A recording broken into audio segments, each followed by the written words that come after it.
नमस्कार, आप देख रहे हैं गुड न्यूज टुडे। शाम के 4 बज चुके हैं और ये वक्त होता है हमारे खास कार्यक्रम ये हुई ना बात का। मैं हूं आपके साथ अनंत भट्ट। तो बात ऐसी हो जो सीधे आप तक पहुंचे, मुद्दे ऐसे हो जो सीधे आपसे जुड़े हों। अक्सर खबरों के शोर में हमारे आपके काम की बातें पीछे छूट जाती हैं, कुछ बदलने की हमारी कोशिशें अधूरी रह जाती हैं। तो नए अंदाज में कुछ कहने, कुछ सुनने और बहुत कुछ समझने की करेंगे कोशिश। इस शो में बात ऐसी होगी, आप भी कहेंगे ये हुई ना बात।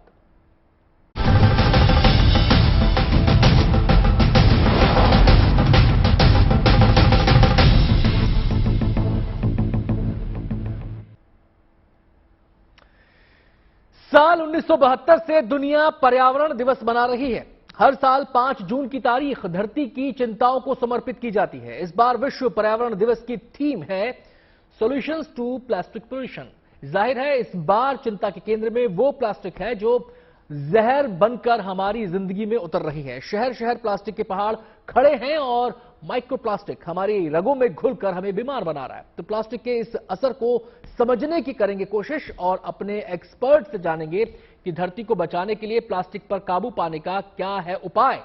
लेकिन रिपोर्ट इससे पहले आपको ये दिखा देते हैं।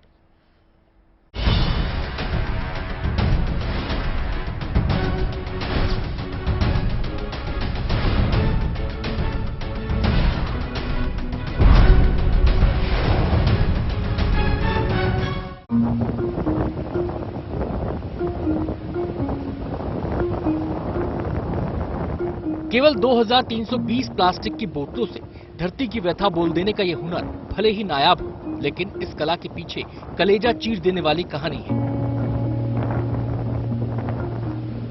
ये कहानी हमारी उस धरती की है जिसे हम मां मानते हैं। प्रयागराज के कलाकारों ने भी धरती की इस व्यथा को रेत पर उकेरा है और धरती की धड़कनों को बचाने का संदेश दुनिया तक पहुंचाया है।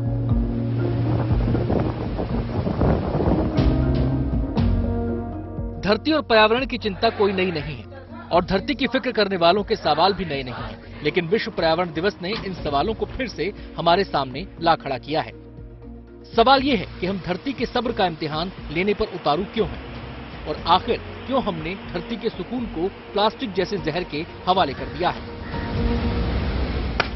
प्लास्टिक पोल्यूशन जो है इसके ऊपर कई सालों से बात चल रही है। बहुत बार कहा गया है कि RRR को ऑप्ट करो, रीयूज, रीसाइकल एंड रीथिंक। तो अब मेरा ख्याल है कि इसकी बजाय हमें RRR करना पड़ेगा, रिफ्यूज, रीसाइकल एंड रीथिंक। क्योंकि प्लास्टिक जो है इनडिस्ट्रक्टिबल है और ये वातावरण में या जमीन में एक बार दब गया तो शायद सालों साल चलता रहेगा। इसका कुछ नहीं हो सकता, बल्कि धरती को पोल्यूट कर देता है। प्लास्टिक आज हमारी फिक्र की बड़ी वजह है। जिस प्लास्टिक को इंसानों ने अपनी सहूलियत के लिए इजाद किया था, वो प्लास्टिक अब धरती को हमसे छीन रही है।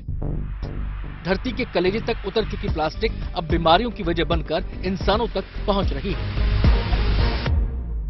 अगर आप देखें तो कई बार फोटोग्राफ्स भी आए हैं, गायों के पेट में प्लास्टिक पाया गया है, व्हेल्स के पेट में प्लास्टिक पाया गया है। इवन जो मैरिन लाइफ है हमारी या समुद्र में जो है प्लास्टिक की बोतलें तैरती हुई पाई गई हैं। तो कुल मिला के सिचुएशन बहुत भयावह है। ऐसे में सवाल है कि प्लास्टिक और माइक्रोप्लास्टिक की इस बला को टाला कैसे जाए और कैसे ये समझा जाए कि प्लास्टिक हमारी जिंदगी नहीं बल्कि हमारे वजूद के मिट जाने की वो शुरुआत है जिसे जल्द से जल्द रोका जाना बेहद जरूरी है। अगर आप ये देखें कि पिछले कुछ सालों में आप कैंसर के केसों में बढ़ोतरी देखेंगे, आप कार्डियक अरेस्ट के केसों में बढ़ोतरी देखेंगे, जिसका आप आज तक अंदाजा नहीं लगा सके कि ये क्यों है।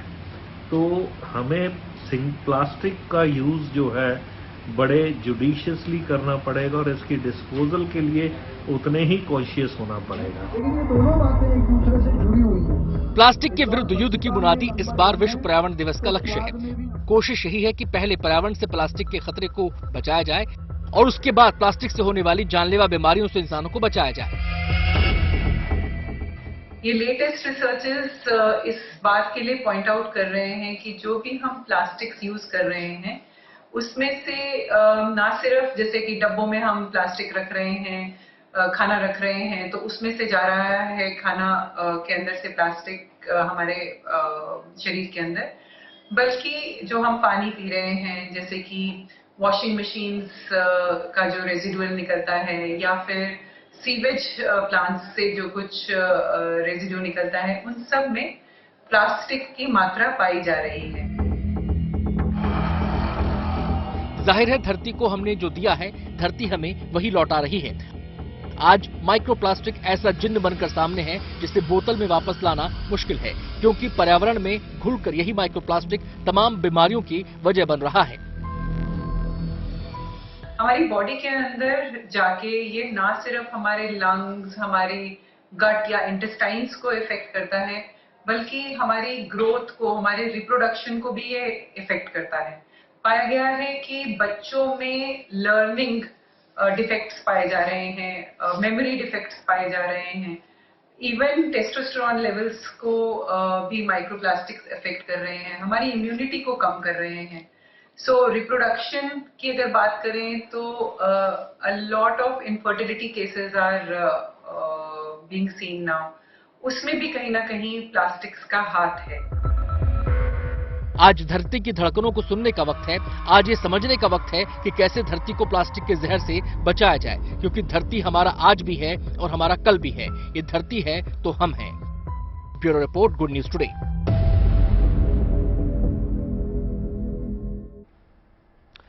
तो पर्यावरण दिवस के मौके पर पूरी दुनिया में प्लास्टिक के विरुद्ध युद्ध की बात हो रही है। कितना बड़ा है ये खतरा और कैसे इससे निपटा जा सकता है, तमाम पहलुओं पर खास मेहमानों से बातचीत आज हम करेंगे। हमारे साथ जो मेहमान मौजूद हैं, सबसे पहले उनसे आपका परिचय करा दें। हमारे साथ डॉक्टर अंशुमान कुमार मौजूद है, जो कि डायरेक्टर हैं और चीफ कैंसर सर्जन हैं धर्मशिला हॉस्पिटल के। इसके अलावा हमारे साथ पर्यावरणविद आनंद आर्या जी भी मौजूद रहेंगे। हमारे साथ अजीत कुमार हैं, जो कि वेस्ट मैनेजमेंट से जुड़े हुए हैं, एक्सपर्ट हैं। और हमारे साथ अविनाश मोहंती जुड़े रहेंगे। रिसाइकल की बात होती है, रिसाइकल मैनेजमेंट कैसे हो सकता है, कितना कारगर हो सकता है, इन तमाम पहलुओं पर बात हम करेंगे अविनाश से भी। तमाम मेहमानों का एक बार फिर से बहुत बहुत स्वागत है हमारे इस खास कार्यक्रम में चर्चा करने के लिए। हम सीधे सबसे पहले रुख करेंगे आनंद आर्य का और उनसे ये समझने की कोशिश करेंगे कि कैसे प्लास्टिक हमारे इकोसिस्टम में और हमारी फूड साइकिल में घुलता जा रहा है। आनंद जी। देखिए, ये तो एक ऐसा नासूर सा हमको मिल गया है ये प्रोडक्ट।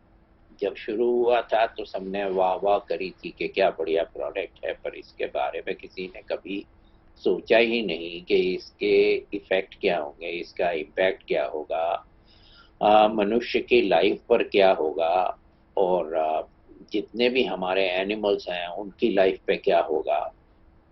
और ये एक ऐसा प्रोडक्ट है जिसको आप शायद डिस्ट्रॉय नहीं कर सकते। तो वो आई थिंक इसका इम्पैक्ट इतना है कि जो मैंने अपनी आंख से देखा है वो मैं आपको बयां कर सकता हूँ जी। बीकानेर के पास एक कंजर्वेशन रिजर्व है जो कि वल्चर्स के लिए बनाया गया था। तो आइडिया ये था कि उस पूरे डिस्ट्रिक्ट के जितने भी मृत जानवर हैं उनका स्किन का तो जो भी उपयोग हो सकता है वो होगा, उसके बाद उनका जो कारकास है वो वहां पे डाला जाता है। पर जब मैं पहली दफा गया तो इस तरह से ये देखा नहीं गया कि वहां कारकास से ज्यादा प्लास्टिक था। और वो प्लास्टिक कहाँ से आ रहा था, क्योंकि जितने भी आपके वल्चर्स थे, ईगल्स थे, जो कि वहां पे कुछ रहते हैं, कुछ माइग्रेटरी पीरियड में बहुत आते हैं वहां पे जी। अब वो तो उनका तो जो भोजन है वो कारकास जो है पशु का, पर उसके अंदर से जो निकला प्लास्टिक है उसका सोर्स वही एनिमल्स थे। तो आप इमेजिन करिए कि अगर वो जिस एनिमल के अंदर जिनकी क्षमता किसी भी चीज को पचा लेने की मनुष्य से 50-100 गुना ज्यादा होती है जी, अगर वहां वो नहीं कर सकते और उसका इम्पैक्ट उनकी लाइफ पे जरूर होता होगा।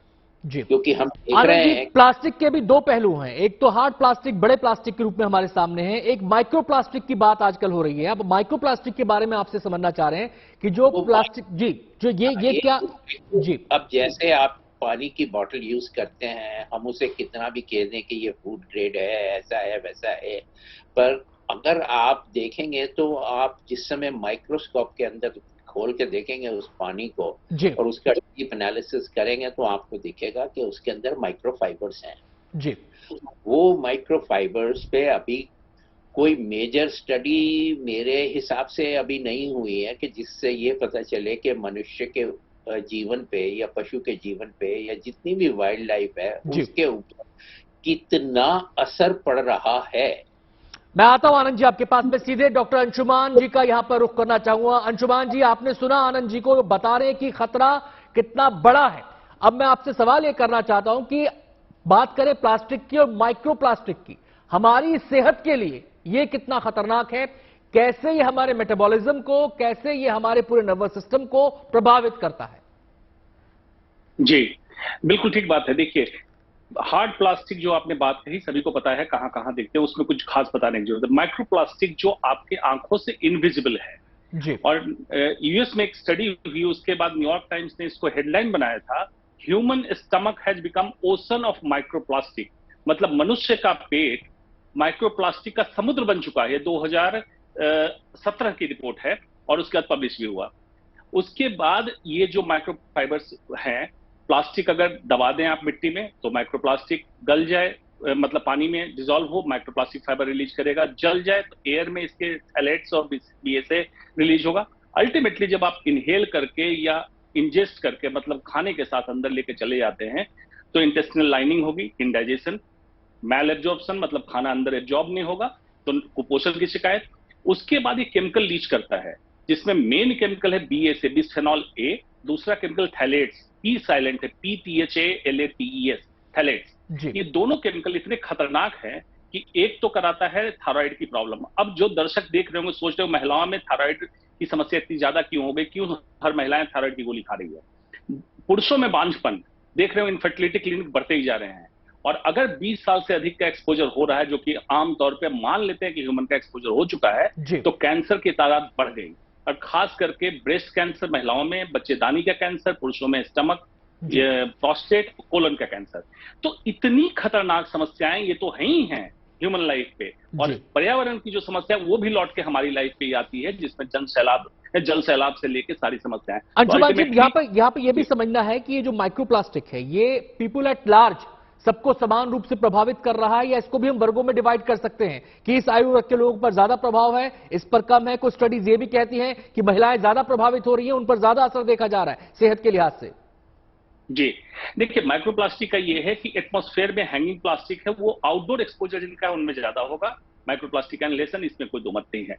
जहां तक बात है कि अदरवाइज अगर आप बराबर करें कि जिनका एक्सपोजर सेम है, महिलाओं में क्यों ज्यादा असर करता है माइक्रोप्लास्टिक? जब आपके शरीर के अंदर पहुंच चुका, डायरेक्ट आपके शरीर में या इनडायरेक्टली जानवरों के दूध के द्वारा, मछलियों के मांस के द्वारा या पोल्ट्री फार्म के द्वारा, तो वहां जाके जब लीच करेगा तो इस्ट्रोजन लाइक सब्सटेंस की तरह एक्ट करता है। मतलब महिला का जो हार्मोन है, इस्ट्रोजन हार्मोन, उसकी तरह काम करता है। इसलिए महिलाओं में hormone disturbances, menstrual irregularities, breast में पेन का होना, जिसको टेक्निकली हम लोग कहते हैं मेस्टाल्जिया, और कैंसर का होना महिलाओं में ज्यादा प्रभावित करता है। इसमें बिल्कुल सच बात है, क्योंकि इसको हार्मोन लाइक बिहेवियर हो जाता है प्लास्टिक, माइक्रोप्लास्टिक के रिलीज होने के कारण। जी, मैं आपके पास आता हूं अंशुमान जी, क्योंकि और भी बहुत सारे पहलू हैं हमारी सेहत से जुड़े, इन पर जानकारी होना, जिन पर प्रकाश डालना बहुत जरूरी है। सीधे मैं यहां पर अजीत जी का रुख करना चाहूंगा, जो कि वेस्ट मैनेजमेंट एक्सपर्ट हैं। अजीत जी, कहा जाता है कि अगर इस प्लास्टिक के पहाड़ को खत्म करना है दुनिया से, जो लगातार बढ़ता जा रहा है, तो उसका बेस्ट तरीका है वेस्ट मैनेजमेंट, यानी कि उसको मैनेज करना बहुत जरूरी है। लेकिन सवाल यह है कि कैसे मैनेज किया जाए, कहां मैनेज किया जाए, कहां इसका यूज किया जाए, ये बड़े सवाल यहां पर पैदा हो जाते हैं। और क्या इस दिशा में आपको लग रहा है कि दुनिया भर में पर्याप्त काम हो रहा है? करते हैं तो वेस्ट मैनेजमेंट की शुरुआत होती है सोर्स से, जी, यानी कि सोर्स को रिड्यूस करना। ऐसा नहीं है कि हम प्लास्टिक पहले ले आए और उसके बाद उसको मैनेज करें।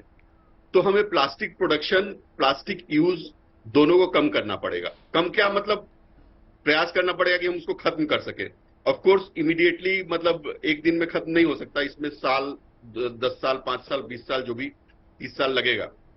बट सिंगल यूज प्लास्टिक की बात करते हैं, वो तो खत्म कर ही दे इमीडिएट। उसके लिए तो लॉज भी आ गए हैं और काफी जगहों पे दुकानदार और बाकी लोग इसको फॉलो कर रहे हैं। कुछ जगहों पे फॉलो कर रहे हैं, काफी जगह पे शुरू में फॉलो किया था जब नया लॉ आया था। तो स्ट्रिक्ट इंप्लीमेंटेशन जरूरी है। उसके साथ हमारा जो कम्युनिटी है, जो मतलब चाहे वो कॉलोनीज में RWS के मेंबर हो या रेजिडेंट्स हो या गांव के जो लोग हैं, खुद गांव में तो उतना ज्यादा नहीं होता, बट गांव में भी अभी काफी प्लास्टिक आ गया है।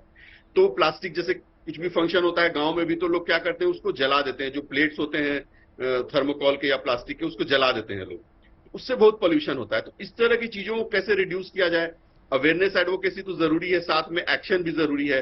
फाइन्स लगने चाहिए, या जिस तरह से भी डिसइंसेंटिव और इंसेंटिव का सिस्टम लाया जाए, क्योंकि ये बहुत जरूरी है। हम लोग की समाज में क्या है कि कई बार हम लोग सोचते हैं कि वो पुलिस वाला या लॉ मेकर देखेगा या लॉ देखेगी। कई बार हम अपने उतने कॉन्शियसनेस नहीं होता है। हमारे एजुकेशन सिस्टम में अभी इतना मतलब जो पहले हम लोग मॉरल साइंस पढ़ते थे या जो भी चीजें पढ़ते थे, अब हालांकि एनवायरमेंट सब्जेक्ट आया है अपने सिलेबस में, लेकिन उतने अच्छे से इंप्लीमेंट नहीं हो पा रहा है। वो समझ नहीं बिल्ड कर पा रहे हैं हम लोग, वो संस्कार जो वैल्यूज है वो बिल्ड नहीं कर पा रहे हैं। तो वो करना बहुत जरूरी है, और साथ में स्ट्रिक्ट इंप्लीमेंटेशन ये बहुत जरूरी है। अजीत जी, यहां पर सवाल ये भी पैदा होता है कि मैनेजमेंट भी क्या क्या करेंगे आप, किस किस बात का मैनेजमेंट करेंगे? टूथब्रश से लेकर साबुदानी तक प्लास्टिक है, आपके बच्चों के जो सॉफ्ट टॉयज आते हैं उसमें प्लास्टिक है, आप जो सामान पैकेजिंग में आप लेकर आते हैं उसमें प्लास्टिक है, बच्चों की चॉकलेट में प्लास्टिक है, आप जो शू के जो जूते वगैरह आ रहे हैं उसमें छोटे छोटे प्लास्टिक उसके अंदर आप देखेंगे, और बहुत सारी चीजें ऐसी जिसमें हर जगह तो प्लास्टिक है। तो क्या क्या मैनेज करेंगे, कैसे इसको पूरा रिकॉल करना? जी, सबसे पहले हमें पैकेजिंग में प्लास्टिक को एकदम रिड्यूस करना है, और वो पॉसिबल है। एकदम मिनिमाइज कर सकते हैं हम प्लास्टिक में। जैसे कोई भी चीज हम पैक करते हैं प्लास्टिक में करते हैं। बहुत सारे खाने पीने की चीजें हैं, उसको हम दूसरे बर्तनों में या दूसरी चीजों में हम डाल सकते हैं। दूसरे ऑप्शंस है हमारे पास, स्टील है या शीशा है या और ऑप्शंस है। उसी तरह से जो पैकेजिंग करते हैं, तो हर चीज को हम 10 बार लपेट के सुंदर सा दिखने के लिए करते हैं। तो हमें समझना यह है कि सुंदर दिखना है या सुंदर होना है। सुंदर होना मतलब प्राकृतिक होना, नेचर के साथ जुड़ना। तो प्लास्टिक को जो हम रिड्यूस करें, ये हमारा एक मतलब गर्व का बात होना चाहिए कि हम ज्यादा उसको पैकेज नहीं कर रहे हैं। ज्यादा पैकेज करके सुंदर दिखाने की से कोई फायदा नहीं है, या प्लास्टिक के प्लांट्स कई जगह लोग लगाते हैं, उससे कोई फायदा नहीं। तो पैकेजिंग में बहुत हम रिड्यूस कर सकते हैं उसको। उसके अलावा जो चीजें बन रही हैं उसके दूसरे ऑप्शंस हैं, और जो बायोडिग्रेडेबल ऑप्शंस हैं उनको हम देख सकते हैं, उनको देख के हम कर सकते हैं। तो ये करना पड़ेगा। मतलब ये हमारे पास लाइफस्टाइल चॉइस, अब ऑप्शन नहीं हमारे पास। जी अजीत जी, मैं आपके पास आता हूं। अविनाश मोहंती का मैं सीधे रुख करना चाहूंगा। जब बात आती है प्लास्टिक मैनेजमेंट की, तो उसमें एक सबसे बड़ा सवाल होता है उसके रिसाइकल होने का। एक बड़ा ऑप्शन ये भी कहा जाता है कि इसका रिसाइकल मैनेजमेंट भी बेहतर होना चाहिए, ये भी एक उपाय हो सकता है। लेकिन रिसाइकल क्या क्या करें मोहंती जी, सवाल यहां पर यह खड़ा हो रहा है। हमारी तो जो पूरी फिलॉसफी है, अगर हम पूरे इंडिया की परंपरा को देखें, तो छोटी से छोटी चीज जो यूज में नहीं है उसका कोई ना कोई उपयोग हम करते थे। अगर कपड़ा पुराना हुआ तो उसका पोंछा बन गया, अगर ब्रश पुराना हुआ तो उसका नाड़ा डालने वाला इंस्ट्रूमेंट के तौर पर हम उसको इस्तेमाल कर लेते थे। लेकिन ये रिसाइकल की जो सोच थी, ये अब जा रही है। पहली बात, इसको कैसे पुनर्जीवित किया जाए, और बड़े लेवल पर प्लास्टिक को रिसाइकल कैसे किया जाए, इसके लिए क्या अलग अलग केंद्र बनाने की जरूरत है, अलग अलग जगह पर जहां पर सीधा प्लास्टिक का कचरा इकट्ठा किया जाए, और इस रिसाइकल जो ये चीजें आ रही हैं इसको कैसे खपाया जाए। फर्स्ट ऑफ ऑल, प्लास्टिक की जो डिफरेंट फेजेस है उसके बारे में सारे एक्सपर्ट्स ने ऑलरेडी बता चुके हैं वो, कि कैसे ह्यूमन हेल्थ के ऊपर इम्पैक्ट होगा, कैसे एनवायरमेंट के ऊपर इम्पैक्ट होता है। Let me put numbers into perspective. Plastic की वजह से, प्लास्टिक जितना भी हम लोग काइंड ऑफ यूज करते हैं एंड देन उसको डिस्कार्ड करते हैं, उसकी वजह से हमारी क्लाइमेट चेंज पे जो इम्पैक्ट है वो काफी गुना है। ये नंबर काफी मेनस्ट्रीम डिस्कशन में कभी नहीं आता है। नंबर 1 है कि प्लास्टिक इंडिया अलोन क्या करता है, 850 million ton of carbon emit करता है, या फिर जीएचजी एमिशन, जो कि सिर्फ प्लास्टिक से होता है। इसको अगर नंबर के हिसाब से देखा जाए तो 200 कोल पावर प्लांट जितना एमिशन करते हैं उतना ही प्लास्टिक करती है। तो ये नंबर 1 आंकड़ा है। इसीलिए हमारी जो जितने भी क्लाइमेट कमिटमेंट्स हैं, और इंडिया एक ग्लोबल थॉट लीडर है क्लाइमेट कमिटमेंट्स को लेके, एंड इन कमिटमेंट के हिसाब से अगर हम देखें तो प्लास्टिक की रीयूज, रिसाइकल एंड रिड्यूस जो 3R होते हैं, वो 3R को हमें रिजुविनेट करना होगा, बिकॉज हमारे क्लाइमेट एक्शंस और एनवायरमेंटल प्लेजेस जो हैं, that is not aligned at some way और द अदर। ये है नंबर 1। रहा सवाल कि हम इसको कैसे मैनेज करें। इंडिया एक स्टार्टअप इनोवेशन की हब बन रही है ग्लोबली, एंड साउथ एशिया में one of the largest startup hub है। तो इसके अंदर प्लास्टिक की जो रिसाइकल और रीयूजेबिलिटी फैक्टर है वो काफी हद तक देखा जा रहा है। जैसे कि कहीं पे बहुत जगहों पे हमने ये देखा है कि रोड्स जो हमारे बन रहे हैं उसकी एडहेसिव क्वांटिटी बढ़ाने के लिए we need to have plastic. ये रिसाइकल्ड प्लास्टिक जो है उनको यूज किया गया as binder, number one. Number two, plastic की कॉम्पोजिट्स की काफी टेंसाइल स्ट्रेंथ होती है। रादर देन डिस्कार्डिंग और लैंडफिल करने से बेटर है कि हम इसको यूज कर पाए अपने जो भी कॉम्पोजिट स्ट्रेंथ है, चाहे वो क्लॉथिंग की हो, चाहे वो गारमेंट इंडस्ट्री की हो, चाहे वो इंडस्ट्रीज जो मैन्युफैक्चरिंग इंडस्ट्रीज हो, तो ये काफी अच्छा काम करते हैं। एंड इसके द्वारा क्या होगा ना, हम जॉब ग्रोथ एंड सस्टेनेबिलिटी की जो एक ट्रियाड है या ट्रिनिटी है उसको भी एड्रेस कर सकते हैं, एनवायरमेंटल सस्टेनेबिलिटी को सिक्योर कर सकते हैं। Secondly, which is more important is ये जो क्लाइमेट चेंज के इम्पैक्ट है इसको काफी हद तक हम रेस्ट्रिक्ट कर सकते हैं। आनंद जी, माइक्रोप्लास्टिक के विषय में ये कहा जा रहा है कि ये कंपैरेटिवली नया इशू है, कंपैरेटिवली नया इशू उसको बताया जा रहा है, इसको टैकल किया जा सकता है। इस पर क्या कहना है आपका? देखिए, इसको इशू करना मतलब इसको हैंडल करना तो बहुत ही डिफिकल्ट है। और जैसा कि एक आपके पैनलिस्ट ने पहले बोला कि इनको ये जो प्लास्टिक का जो जितना भी यूज है हमें खासकर वो बंद करना होगा और उसके लिए अल्टरनेट मटेरियल हमें ढूंढना ही पड़ेगा जी। और ये कोई छोटा मोटा नहीं है, ये तो एक इनविजिबल प्रॉब्लम है जो हमें दिखती नहीं है। जैसे कि PM 2.5 या PM 10 की हम बात करते हैं जो किसी को दिखता नहीं है पर हमारे लंग्स में जाता है, ये हमारी सारी बॉडी में जाता है। मैं जानता हूँ कि 5-6 साल पहले इसके ऊपर स्टडी शुरू हुई थी और ये हर पानी के अंदर जितने भी टेस्ट हुए थे इंडिया के अंदर, कुछ उस समय एक रिपोर्ट आई थी उसके अंदर दिखाया गया था कि हर पानी के अंदर माइक्रोफाइबर्स थे। अब इनको कैसे कंट्रोल करेंगे, इसका तो दो ही तरीके हैं। एक तो ये कि इसको किसी तरह सोर्स पे ही प्लास्टिक का यूज बंद किया जाए, नंबर एक। नंबर दो, उसके बाद जितना इस समय मटेरियल है उसकी क्वांटिटी इतनी ज्यादा है, जैसा आपने कहा कि कोई 40 करोड़ टन हर साल पैदा होता है और अगर हम इसे वर्ल्ड वाइड देखें और कितना हमारे पास ऑलरेडी शुरू हो चुका है, अब उसका निस्तार, उसको कैसे खत्म करना है, उसको कैसे रिसाइकिल करना है, ये एक ऐसा इशू है कि जो मेरे को नहीं लगता कि किसी तरह संभव होगा।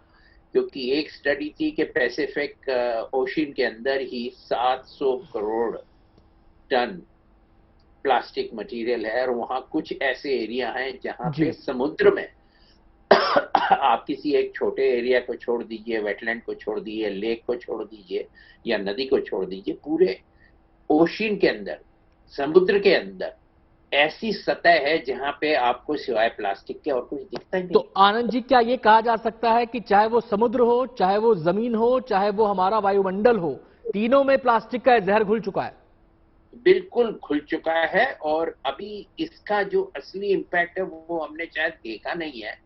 वो ये है कि जैसे जैसे हम इसको जमीन के अंदर दबाते चले जा रहे हैं और जैसे जैसे ये जितनी हमारी नालियां हैं, खासकर दिल्ली के अंदर 48 नाले हैं जो यमुना में खुलते हैं, अगर आप इन नालों को देखेंगे तो इनके अंदर आधे से ज्यादा प्लास्टिक भरा हुआ है। और अब इस प्लास्टिक में से जो लीच हो रहा है, जो केमिकल्स लीच हो रहे हैं, जो अभी हमारे डॉक्टर साहब ने बताया कि कितने हार्मफुल है, अगर वो आपकी एक्विफर्स जो कि पानी की अंडरग्राउंड पानी जहां से हम जिनको हम नसें बोलते हैं, पानी की नसें हैं इनके अंदर, उनके अंदर घुल गया, तो आप ये समझिए कि इसको टैकल करना एक तरह से इम्पॉसिबल हो जाएगा। क्योंकि जितना पानी आज यूज किया जा रहा है ड्रिंकिंग के लिए, ह्यूमन कंजम्पशन के लिए, एनिमल कंजम्पशन के लिए, उसमें से 50% से ज्यादा पानी हम अंडरग्राउंड से निकाल रहे हैं। अगर वो पानी पोल्यूट हो गया किसी तरह,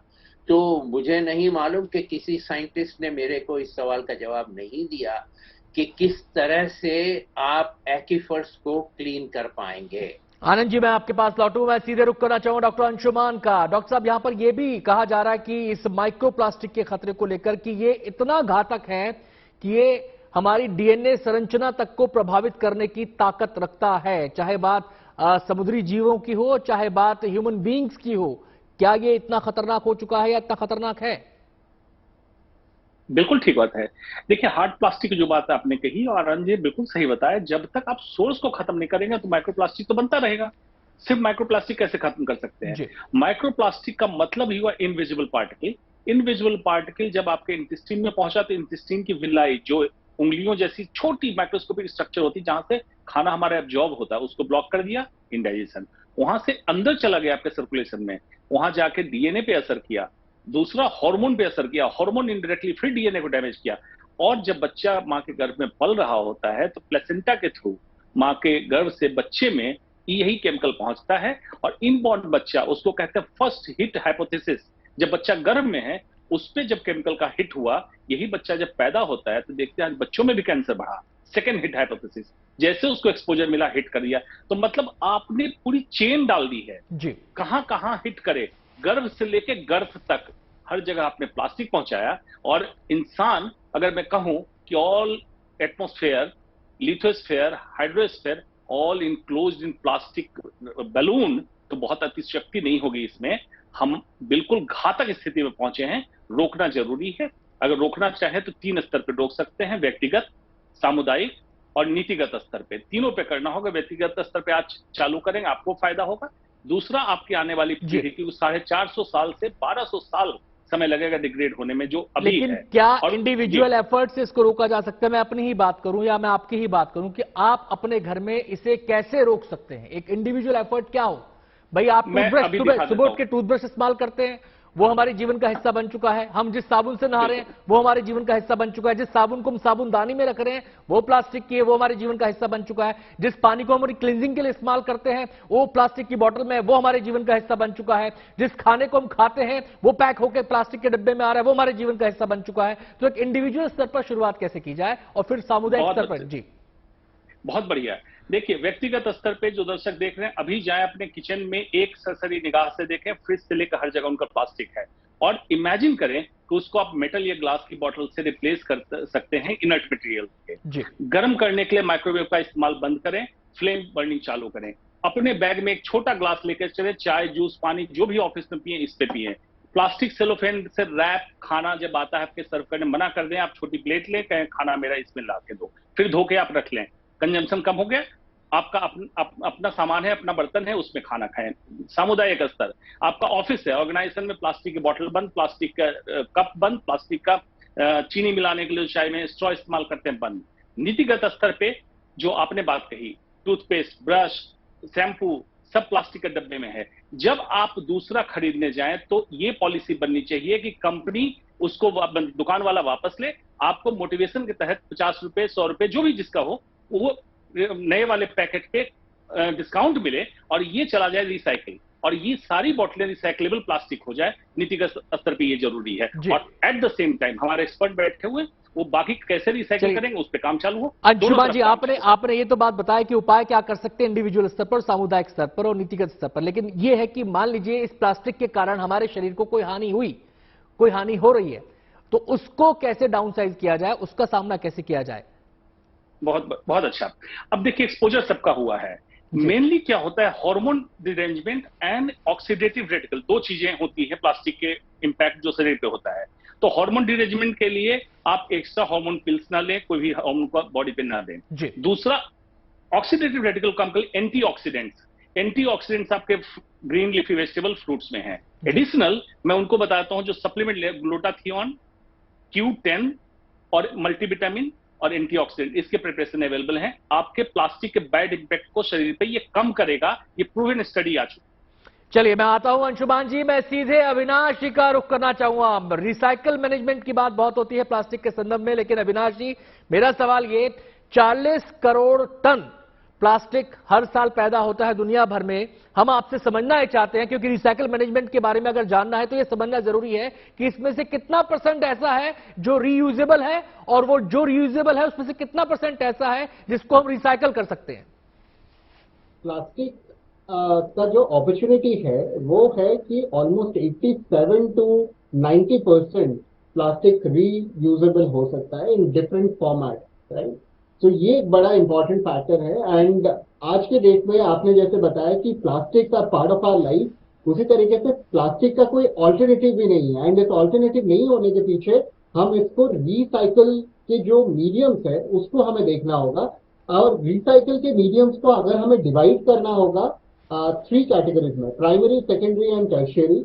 तो primary category of plastic recyclable implementation module जिसे हम कहते हैं, उसमें जो हाई क्वालिटी या फिर high quality of plastic which can be directly getting into जो हमारी हाई एंड प्रोडक्ट है, चाहे वो चेयर बनाना हो, चाहे वो फर्नीचर बनाना हो, एक्सेट्रा एक्सेट्रा। सेकेंडरी क्वांटिटी जो है उसकी क्वालिटी ऐसी होती है कि हम उसको रिसाइकल करके, रीयूज करके प्लास्टिक्स को प्रोड्यूस करने के लिए जो ग्रैन्यूल्स बनता है उसमें भी यूज कर सकते हैं।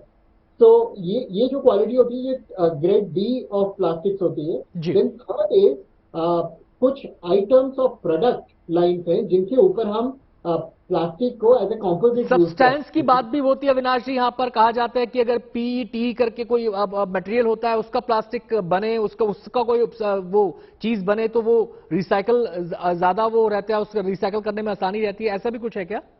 जी हाँ, प्लास्टिक की कैटेगरीज होती है। जो हाई एंड कैटेगरीज है उसकी जो ग्रैन्यूल्स बनती है, वो ग्रैन्यूल जो बनता है वो एक केमिकल ग्रैन्यूल है। और आज के डेट में बिकॉज प्लास्टिक एक बड़ा प्रॉब्लम है, काफी कंट्रीज जैसे नेदरलैंड, स्विट्जरलैंड और बाकी स्कैंडिनेवियन कंट्रीज ने ऑलरेडी प्लास्टिक की जो हाई क्वांटिटी है, जहां पे ये जो ग्रैन्यूल्स हैं, इस ग्रैन्यूल्स को ए ग्रेड ग्रैन्यूल बनाने के लिए एडिटिव्स बनाया जाता है। और ये ऑलरेडी एक काइंड ऑफ ऑल्टरनेटिव है।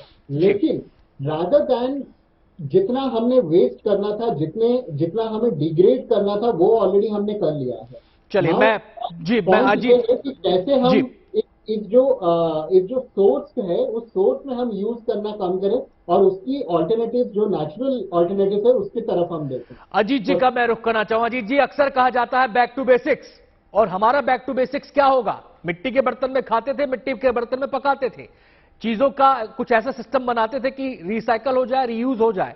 क्या आपको लगता है कि उस दिशा में जाना मुमकिन है at this point of time? क्या पूरा रिकॉल संभव है? और अगर इस दिशा में बढ़ना है तो क्या हमें निर्धारित करना होगा कि जहां पर अनअवॉइडेबल प्लास्टिक केवल वहीं पर इस्तेमाल हो, उसके अलावा ना हो? बिल्कुल आपने सही कहा, मिट्टी के बर्तन सबसे जरूरी है। और एक बात जान लीजिए कि मिट्टी के बर्तन सिर्फ पर्यावरण के लिए नहीं, स्वास्थ्य के लिए सबसे अच्छा है। और साथ में लाइवलीहुड्स के लिए भी, जो रूरल लाइवलीहुड्स है, जो गांव में लाइवलीहुड जनरेट हो सकता है, उसके लिए अच्छा है। और वो मिट्टी में वापस मिल जाता है। हमारा कल्चर पूरा यही रहा है एनवायरमेंट का, सस्टेनेबल डेवलपमेंट का, और उसी पे वापस जाना पड़ेगा। इसका कोई उपाय नहीं है। अगर हम नहीं जाते हैं तो नेचर अपने आप हमको वापस वहां ले जाएगी। डिजास्टर्स होंगे जैसे अभी दिख रहे हैं, तरह तरह के, अचानक, छोटे मोटे बड़े, हर तरह के, तो वो करना ही पड़ेगा। दूसरा, आपने अभी थोड़ी देर पहले बोला था कि जो कपड़ा हम लोग दोबारा यूज करते थे, छोटे भाई, बड़े भाई, बेटे, उसके पोछा बनता था, तो वो सिस्टम भी वापस लाना पड़ेगा। हमें फैंसी पोछे की जरूरत नहीं कि हमेशा दुकान से खरीद के फैंसी पोछे लाएं, प्लास्टिक के हैंडल वाला।